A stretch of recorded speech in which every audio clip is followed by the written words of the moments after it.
and welcome here to TalkFCB, and welcome back to the channel here today, guys, where I am still struggling through, but coming up today, we have to give some important reaction, I feel, to that late win against Girona at the weekend. It was, a bit of a smash and grab from Barca, but in the end, we got the 3 points. But in my opinion, there are still some concerns. There are still things here that we need to look into, that we need to understand a bit more, and especially ahead of the all-important Real Madrid game that is to come in just 1 week's time. So it is all on the way today. Get yourselves ready and let's do this. But indeed, guys, Barca certainly had themselves a bit of a close shave against Girona on Saturday, and if you'd like an even closer one, well, how about Manscaped? Today's video is coming to you courtesy of Manscaped. Genuinely, guys, it took me the entire day to come up with that one, so I do hope you enjoyed it. But yeah, Manscaped are right here for you, bringing you the cutting-edge men's grooming products. They are the absolute best around, and I would recommend right here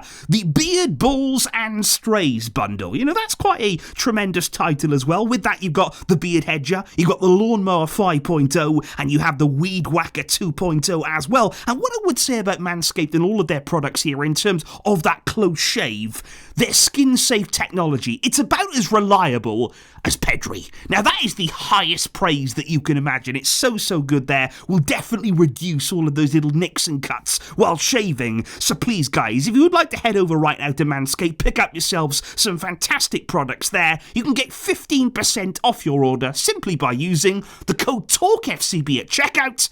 Have a little look, and I'm sure that you will enjoy. Thank you indeed, guys, for that great support. But if we do kick off then with the late winner, let's actually start at the end, in yesterday's game, because Ronald Araujo's winning goal, with just moments left in the game, that did feel big. And I would just like to say on Araujo, first of all, Hansi Flick throws him on for the final 10 minutes or so there as an emergency number 9. But what I would like to say on him, that's no accident. It wasn't just a decision here that was like, oh, let's just throw caution to the wind, let's just put whoever can go forward up there.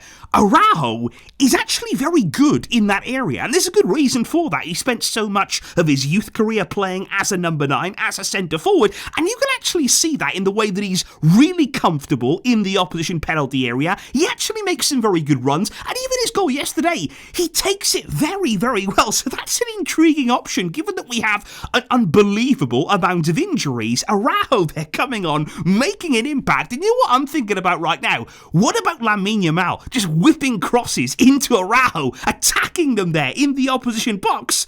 Who knows what might happen, but it was a big goal, and the moment there, the celebration, I think it tells you everything. I think it tells you there that this could be a turning point for the team, because I think sometimes in a season, things can get really difficult. It wasn't a good performance, it was sluggish from Barca, it wasn't again what we were expecting, the kind of response that we were looking for, but you do need these scrappy wins, one whereby you think, okay, that could be a springboard, can this goal inspire something in Barca? Because I think the celebration, first of all from the players, Araujo takes his shirt off, everybody there running towards the fans were absolutely bouncing inside of the stadium, so I think that was significant. You could feel a big amount of relief, there was a lot of anxiety building, and that was a massive moment there to just relieve a lot of that negative energy. But I would also look as well at Flick yesterday. I think Flick here, it's very interesting to watch his demeanour on the touchline right now, because looking at the game yesterday, his celebration when that goal went in, nobody was more relieved than him. He was absolutely elated on the touchline. I love to see that, I love to see the emotion. That's why we all have such a passion for the game, those kinds of goals, those kinds of moments. Yeah, it wasn't a great performance. Yeah, it wasn't a great, overall game from Barca. But what a moment the winning goal was, and everybody got to celebrate that in a big way. But I think there was a bit more from Hansi Flick there that you need to look into yesterday, because I would look at the frustration before that winning goal goes in. What we saw kind of building throughout the second half there, he was getting quite animated, he was arguing a little bit, of course, with the officials, and that led in the end, by the way, to Flick being sent off after he was booked twice. Now, according to the refereeing report, the first booking was for applauding in protest. Now, Flick says there that he was actually trying to inspire and encourage his team, and he was trying to actually talk there with Frankie de Jong, that he wasn't actually directing that the way of the referee. And then the second yellow apparently was for making a gesture of disapproval. Making a gesture of disapproval. Now, if that's a booking, send off every coach in the world, because at some point during the 90 minutes, you're going to make a gesture of disapproval. So I think that's absolutely ridiculous there. But I think it did show, it was a bit out of character. Flick is starting to feel the bit of pressure of the situation. He's having to come through some difficult moments. There is some frustration spilling over.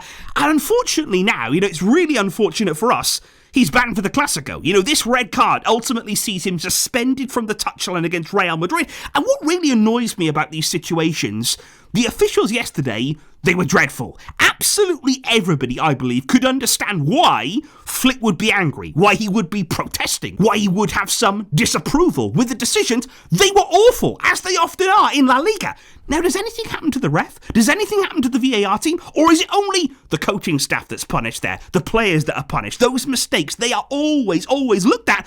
Nobody talks about the refs. There's no repercussions there for the VAR team, who put in an absolutely appalling display. But yeah, for us, Flick is now banned for one of the biggest games of our season. But indeed, guys, I do think it's important here to look more into why there's frustration right now. Why are things not quite looking as they should? Why are things not really flowing in the way they were in the last season? Now, what I would say, first of all, and a stat that we should pay attention to here, in that Girona game, that was the 8th time out of 9 in La Liga this season where Flick has changed something at half-time, whereby he has felt the need to make an immediate sub to turn things around. Now, that's one of the things that I really like about Hansi Flick. I think he's incredibly proactive. He won't just leave things out there to fester. He will make sure that he gets in there early. If something needs to change, he will address that. But I think when you look at the stats here, last season, in 38 games, Flick only made a half-time change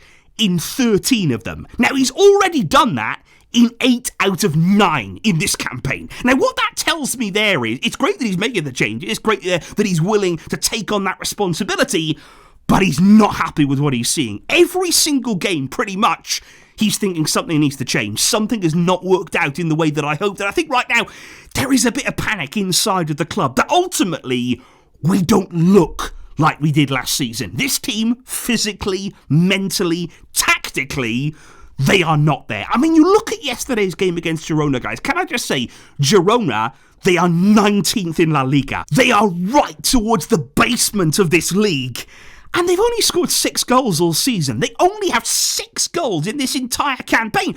They could have scored half of those goals yesterday. They really could. They had a lot of chances against Barca. They opened us up time and time again. And again, we're looking at the high line. Now, what I have to say about this high line is, Flick came out after the game yesterday, and you know what he said? He said, we're not pressing as well as we did last year. The pressing this time around in this campaign, it's not as good as it was last year. That is where we are suffering. Now, that is a massive problem. You cannot overstate what that means right now. Not just to the team, but the entire system, the entire way of playing.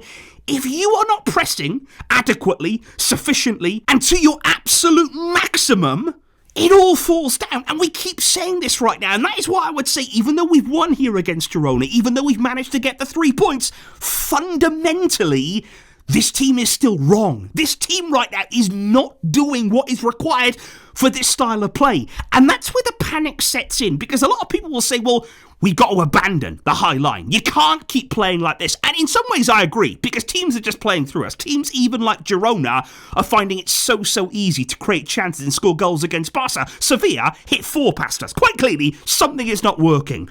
But at the same time, Flick cannot play another way. This is his style of play. This is his philosophy. He will live and die by that. This is what is going to happen. And that is the concern right now, because it's not as though we can just drastically say, oh, now we're going to sort of drop back. We're going to be in our own half a bit more. We're going to invite pressure on. We're going to play a different way.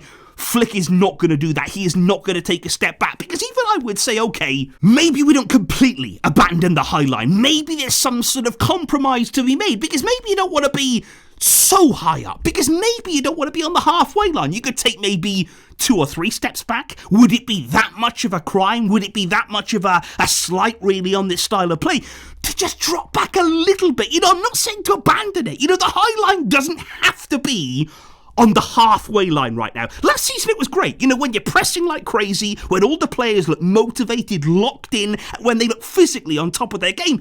It's fantastic. The style works. It can work. You can outscore your opponents.